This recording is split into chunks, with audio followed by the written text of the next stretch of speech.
You're listening to Living Free, your podcast for a life full of freedom and magic. I'm your host, Tanja Hirsch, and I hope that every time you listen, you feel a little bit more inspired to follow your intuition and to create a life beyond your wildest dreams.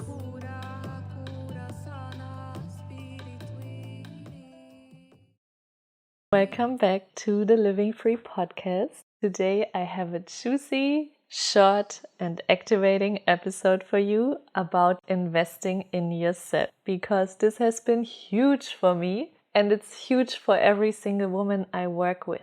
And I want to inspire you, empower you to see the value of investing in yourself. And I still remember so many times in my life where I thought I can just listen to all the podcasts, read all the books, and I did this for many years, and I thought I can just grab every single freebie of every single person on the internet and then I can get there. And I mean, it kind of works, but it takes a long time. And it's frustrating at times because you invest so much time, you invest so much energy, you understand everything logically, but then you still don't see the results you desire. You still attract the same partners, you still find yourself in unfulfilling friendships, you find yourself in a job that's draining you, in a country you're not supposed to live in. Your soul knows this, but you're too afraid, all these things.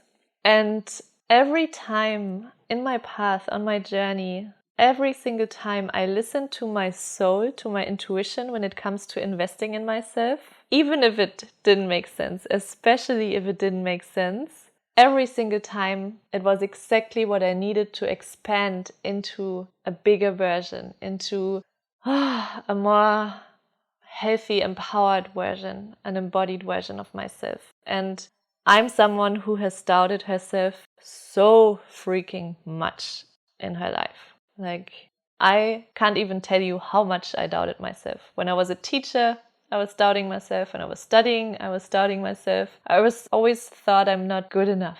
I'm not good enough to be a school teacher. I'm not good enough to be a yoga teacher. Then I opened the yoga studio without having a yoga certificate. I wasn't a yoga teacher when I opened the studio. I did a yin training while we were already opening it. But I never did a proper yoga teacher training. I did it after the studio. So I had kind of an unconventional journey, but I had a lot of practice. And I was definitely in a place where I could share so much in my yin yoga practice with the people. I could already share the things that moved inside of me. But every single time I was in front of a class of 20 people looking at me, I was terrified. First of all, of being seen, having so much attention, because as a child I was never seen. So this was freaking the hell out of me because it didn't feel safe. And then also because I was so afraid of being judged, of what they might think, if they would like it. I felt responsible that they had an amazing experience. And I was just so afraid that they would think I'm a bad teacher.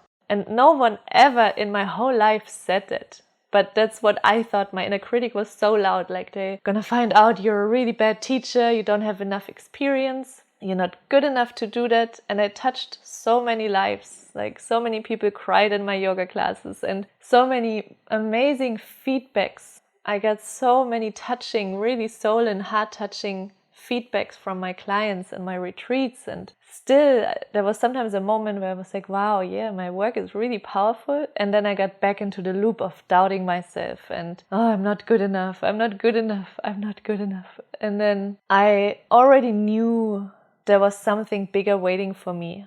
I already knew I can't live in Germany anymore. I knew this island was calling me, but I had no idea where to freaking start and where it is and what I'm supposed to do there. And I already knew I'm not supposed to be a school teacher. My intuition was so clear on that. And I shared about this in my podcast so much that I could hear this voice in my head that said, in my heart, that said, you're wasting your time, you're wasting your potential, you're here for something much bigger than this, but you have to trust, you have to leave, you have to jump. But I was too afraid.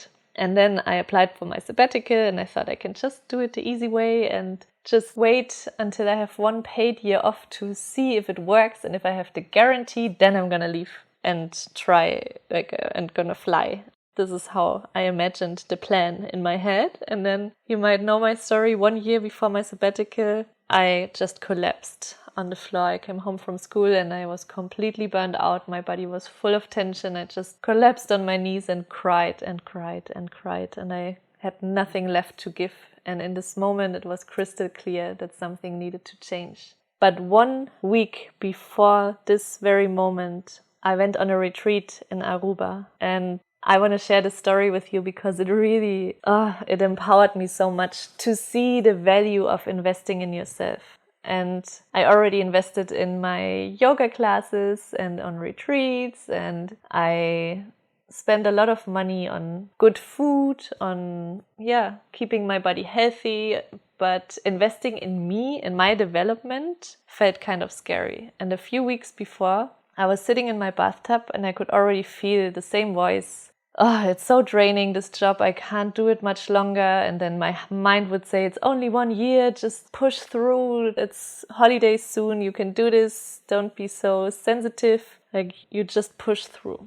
And then I listened to a podcast and I heard Rachel Braithen, maybe you know her. She announced this retreat and I didn't even really listen what it's about. I just felt this knowing inside of me that I had to be there. It's almost like my hand took over, leaned over the bathtub with dripping wet hands, shaking because I saw the price, and it was, with the flight, it was as much as I earned as a teacher in 4 months. It was like 5,000 euros, and I earned very little because I had less hours as a teacher, plus the sabbatical, so 1/3 less of my salary. So I had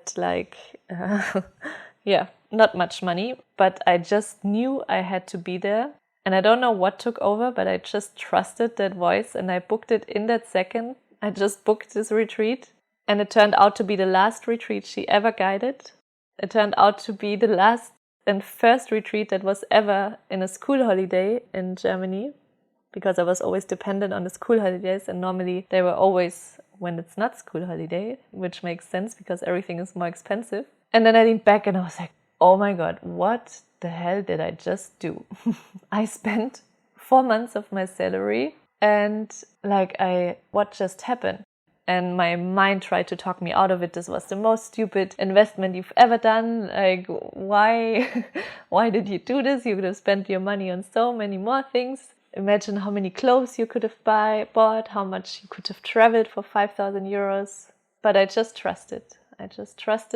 And when I went there, I had no idea what I signed up for. We did 13 hours a day of deep trauma healing work and breath work and sharing from the heart and tantric work and really de-armoring the heart and just being in the space with 50 women that all shared their stories so vulnerably. It wasn't even what happened in these sessions. It was something that cracked open and changed everything for me. And 1 week after I had my breakdown, and it was the last day I ever went to school. And first I was like, why? Like, I just spent so much money. I'm supposed to feel inspired and recharged. And I thought I'm gonna have the energy to stay for 1 year so I can go on my sabbatical and finally jump. And in this moment I had no other choice but to surrender. My body just couldn't do it anymore. I was so noise sensitive. I couldn't even go use the subway. I couldn't walk on a busy street. I was so overstimulated in my nervous system. I held so much tension in my body that it was impossible for me. So even if I would have liked, it wouldn't have worked. I would have left the classroom within a second because it felt like pain in my body. Noise felt like pain. And I had to surrender. And even though I was angry first, looking back, it makes so much sense, because even if I would have taken my sabbatical, creating a soul business is quite a journey. And if you try to play it safe, it will take you longer than 1 year.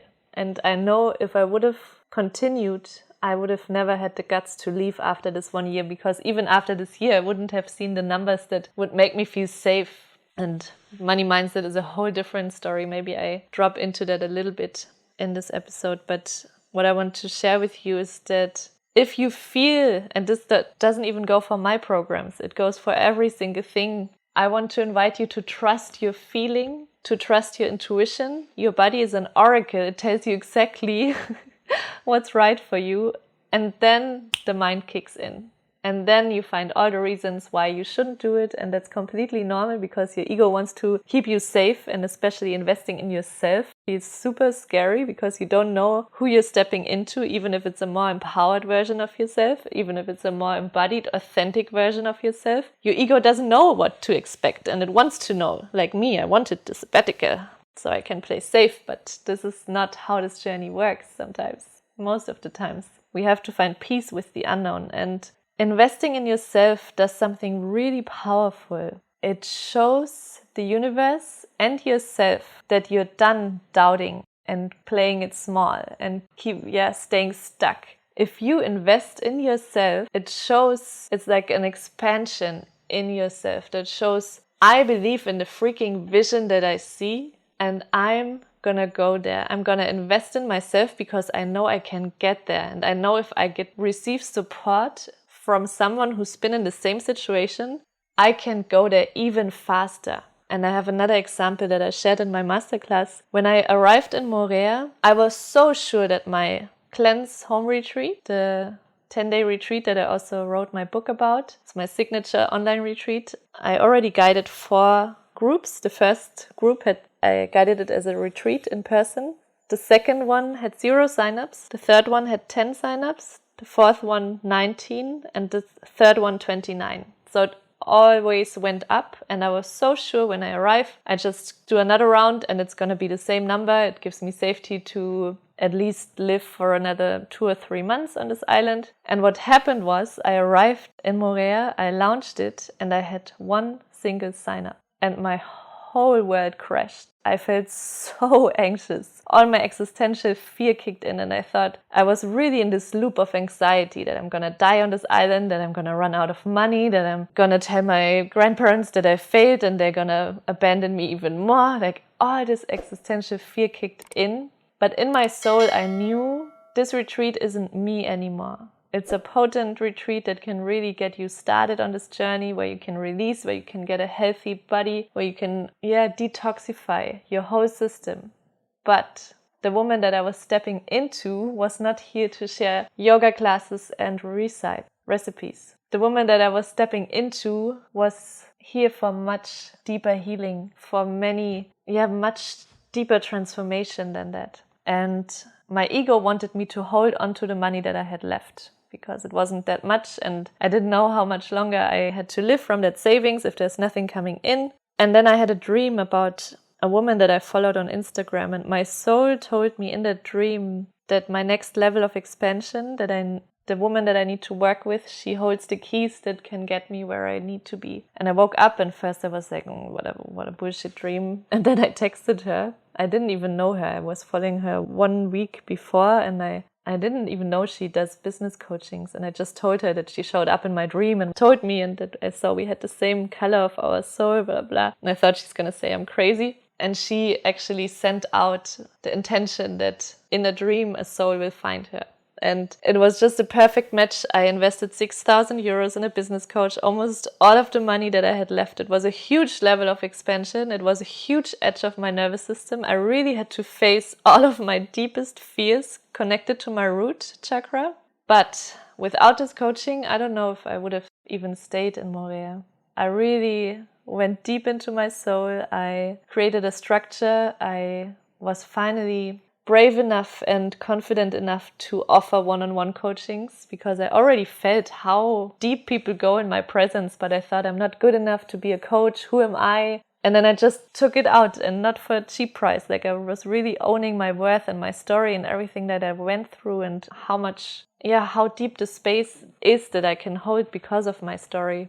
And I thought no one's going to show up. And then I worked on my whole mindset, my whole energetics behind it. I came into wholeness, so I don't attract from a needy place. I need these clients so I can survive. But from a wholeness, I really desire to magnetize women into my field that are ready to heal, that are ready to transform, that are ready to do the work. And from there, everything changed. And my business really went up in a fast way, not all the time and not continuously. And most of 2022 I spent in hermit mode, healing a lot of trauma myself, when also stopped my business at some time because I just needed all my energy to myself. I shared this in a podcast episode as well. But coming out on the other side and just being myself basically more than ever before, and not hiding my truth, not dimming my light because I'm triggering someone, sharing my heart. It has really changed the game in my business, in my life. Some things needed to fall away. That's natural. That's what, this path most of the time includes. We cannot step into another version of ourselves and expect everything stays the same. That's the rebirth process. Some things have to fall away. But to make the loop back, I just want to empower you that investing in yourself is not just about paying the money. It's about showing yourself, I'm worth it. I deserve this. I believe in myself even if I can't see it yet. Even if it feels like I'm walking around in the desert and I can't see water anywhere. But I trust that if I keep on going, I will find the most lush oasis I've ever seen. And that's the picture I want you to keep in mind the next time you're like, I don't know if I should invest. And I see this so much in people that it's connected to worthiness. I had people wanting to join my breathwork journeys, my full moon ceremonies here in Morea, and I used to do them for free, and now I charge not even 20 euros for a 2-hour journey, which is nothing in Germany. I charged much more for it. And I had one woman who said, what? This is crazy. Is there food included? Like, she really couldn't understand why this is so expensive. But she had a Rolex on her arm. She was driving a huge, big car. She was spending hundreds of dollars on cocktails every weekend. But it's not about the money. It's about feeling worthy of investing in yourself. Trusting yourself that you can have the transformation you desire by investing in yourself. And I had also clients that didn't have the money and they made it work. Sometimes also when you're ready, the money shows up, and sometimes it comes in miraculous ways to you. But if you hold on to it because you're afraid of losing it, that there's not enough, or if you're avoiding your bank account, there's a connection between the relationship attachment styles and the money attachment styles. I dive deep into this in my Rise with Purpose retreat, but just to give you an overview, it's mostly not about the money. You can make it work if you desire to make it work, if you believe in the transformation. It's not about the money, it's about, do you feel worthy of it? And for a long time, I didn't believe in my vision. I didn't believe I was worthy of it. There was a lot of unworthiness in my system, deeply rooted, that I had to work through. And sometimes we just have to put ourselves out there. If this feels edgy for you, start with something small. Invest in a yoga class and see how you feel. Invest in a massage and see how it feels. Invest in a one-time session and feel how it can really transform the way you feel in your body, the way you experience your life, the way you show up, the way you relate to people. And this is, for me, it's priceless. Every time I paid a few thousand euros for my teacher trainings or whatever, after one transformational moment, I was like, oh my God, I would have paid 10 times this much for just this epiphany in this moment, because it changes everything. If you have a deep transformation within yourself, your whole outer reality changes. So I just want you to ask yourself these few questions. Do you feel worthy of it? Do you trust yourself? Do you trust that you can feel the way you desire to feel? To break your own patterns, to love yourself deeply? Are you waiting to have the money? Or are you waiting for the right time? And this is the most common sentence I hear, and I've used it too for a long time, a lot. Like I said, I would hunt all the freebies and thought I can get there without investing. And Sophie Josephina said it like this, and I love this metaphor: life wants to penetrate you. And sometimes it's the same with investment. Money also wants to flow. Money is an energy and it wants to flow. It doesn't want to stay cringy on your bank account because you're so afraid, and it also doesn't want to be overspent. It wants to flow. It wants to be spent on things that are good for the world, and it also wants to flow to you. Are you afraid of committing to your dream? Because once you invest in yourself, your dreams are on the line. You're on the hook. There's nowhere to run. There's nowhere to hide. And your excuses are no longer valid. And you won't be the same if you join these programs, especially if it's a deep healing journey and you're really committed to do the work. It will change. And the question is, are you committed to your dream, or are you afraid of it? Are you honest with yourself? We're so good at not looking in the mirror and even sugarcoating our problems. But this lack of honesty serves a purpose. It makes you avoid making powerful decisions to transform. And investing in yourself is a bold declaration of trust, faith, and belief in who you are becoming. So I just want to invite you to ask yourself, if you see something that feels really good and you feel like, wow, this feels expansive and this feels alive in me, but I immediately trust these voices that say, who do you think you are that you can get there? This is only possible for the other ones. Do you allow the voices in your mind to dictate your life? Does everything in your life have to make sense? And this is how we grow up. I don't even blame you. I've been like this so many years, and this is why I felt so stuck and so unfulfilled, because I didn't listen to the wisdom I hold in myself. I didn't listen to the voice in me that knows all the answers. I was looking for answers everywhere. Can you please tell me what my purpose is? Can you tell me where my island is, where I need to go? And no one can tell you these answers. But you can shed the layers around your soul, your heart, so you can hear this voice clearly. And sometimes we need to experience it for a few times until we can trust it, because we're so conditioned to do it another way. So I hope this inspired you to look at the way how you invest in yourself, in your growth, in your transformation. And if you feel like you want to be part of Soul Align, my 3 months journey, we start on the 25th of September. It's a deep, deep healing and embodiment journey through your body, through your pain. You're going to release a lot of shit and learn how to hold yourself in your own emotions, how to take empowered decisions, to activate your sensuality, to feel safe in your body, to be your own best friend and lover, and to speak your truth from an authentic, vulnerable place, from an open heart, so you can magnetize everything you desire from a place of wholeness, because you don't shut off the parts of yourself you've been running away. You're going to integrate them, see them as part of you. And this is a deep journey into your soul, into your past, so you can live in the present and create a future that you desire. And it's not dictated from your mind and your pain and your triggers and your patterns and your emotions and your overwhelm and your fear and your doubts, but from your light, from your love, from why you came here. And I can't wait to read more about your vision. You find the link in the show notes, or you can just hop onto my DMs on Instagram, and I can't wait to connect with you deeper. And I see you next week. You're listening to Living Free, your podcast for a life full of freedom and magic. I'm your host, Tanja Hirsch, and I hope that every time you listen, you feel a little bit more inspired to follow your intuition and to create a life beyond your wildest dreams.